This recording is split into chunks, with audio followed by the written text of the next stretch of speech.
Hello everyone, আসসালামু আলাইকুম।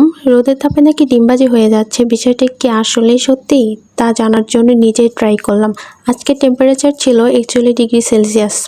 অনেকে কড়াইয়ে, আবার অনেকে প্লেটে দেখলাম ডিমবাজি করতে, তাই আমিও ছাদে চলে আসলাম একটা প্লেট নিয়ে। সোশ্যাল মিডিয়াতে এই ডিমবাজিটা এত পরিমাণ ভাইরাল হয়েছে, নিউজ পর্যন্ত হয়ে গেছে। সোশ্যাল মিডিয়াতে তো অনেক রকম ক্যাম্প হয়, রোদের তাপে নাকি রান্না হয়ে যাচ্ছে।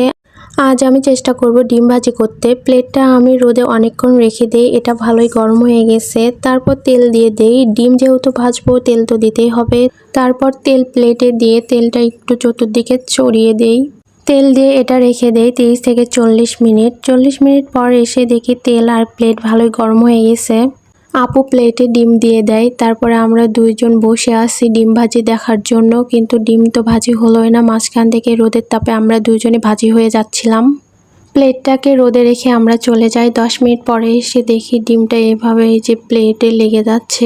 আমরা ব্যর্থ, সবার ডিম ভাজি হয় কিন্তু আমারটা হলো না। ভিডিও বানানোর জন্য মানুষ চুলা থেকে গরম করে এনে ভিডিও করে, ভিডিও দেখে যখন আমরা এগুলো ট্রাই করি আমাদের অবস্থা এমন হয়ে যায়।